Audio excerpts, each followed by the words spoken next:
أعوذ بالله من الشيطان الرجيم. بسم الله الرحمن الرحيم.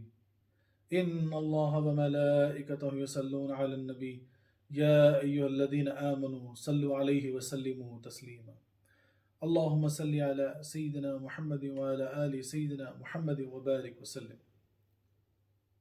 میرے پیر کامل حضرت معروف پیر مدر العالی فرماتے ہیں، عشق کے بازار میں خود کو لٹا کر دیکھ لے، عشق کے بازار میں خود کو لٹا کر دیکھ لے، یار خود موجود ہے پردہ اٹھا کر دیکھ لے۔ سبحان اللہ سبحان اللہ۔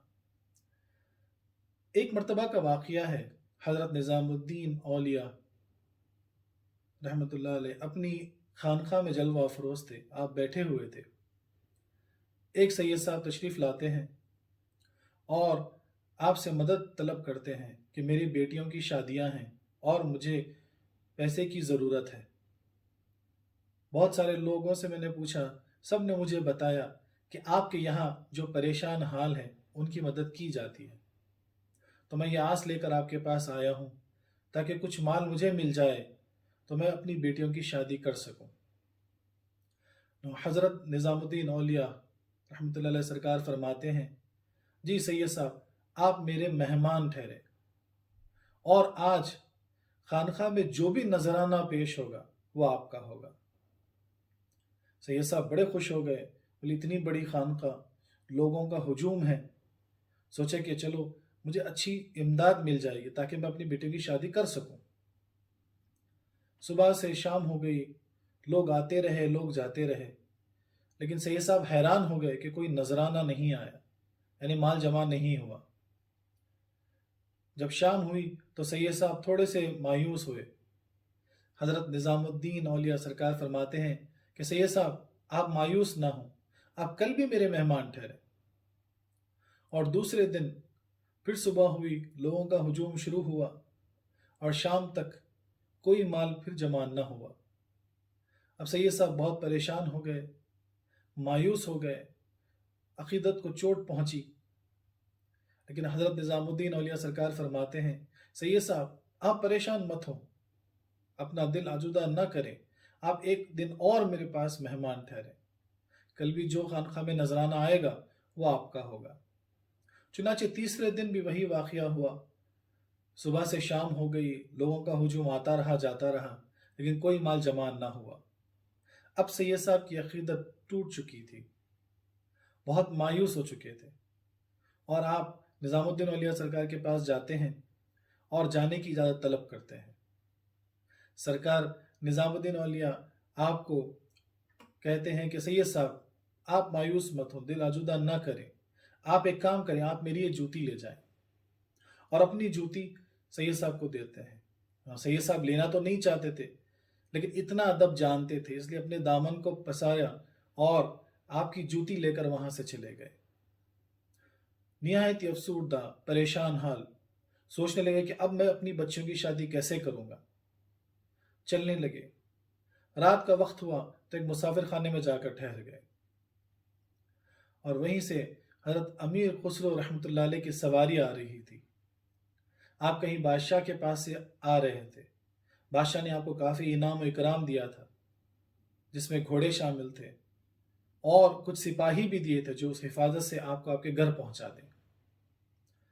تو حضرت امیر خسرو اچانک کہتے ہیں کہ مجھے میرے پیر کی خوشبو آ رہی ہے۔ سبحان اللہ۔ تو لوگ جو آپ کے آس پاس تھے کہنے لگے ہمیں تو کوئی خوشبو نہیں آ رہی، لیکن حضرت امیر خسرو کہتے ہیں کہ نہیں، مجھے میرے پیر کی خوشبو آ رہی ہے۔ ایک عاشق معشوق کی خوشبو کو سونگھ سکتا ہے، اور آپ کہنے لگے کہ یا تو میرے پیر یہاں سے گزرے ہیں، یا تو کوئی ایسی چیز جو میرے پیر کی ہے وہ یہاں آئی ہے، یا تو کوئی شخص میرے پیر سے مل کر یہاں آیا ہے۔ چنانچہ آپ خوشبو کو سونگھتے ہوئے مسافر خانے پہنچ گئے اور سید صاحب کے کمرے پر دستک دی اور ماجرا طلب کیا۔ سید صاحب سب واقعات بیان کیے اور پھر کہا کہ یہ جوتی میں وہاں سے لایا ہوں۔ اور جیسے ہی امیر خسرو سرکار اس جوتی کو دیکھتے ہیں تو آپ کی کیفیت بدل جاتی ہے۔ آپ سید صاحب سے مطالبہ کرتے ہیں کہ کیا آپ مجھے جوتی بیچیں گے؟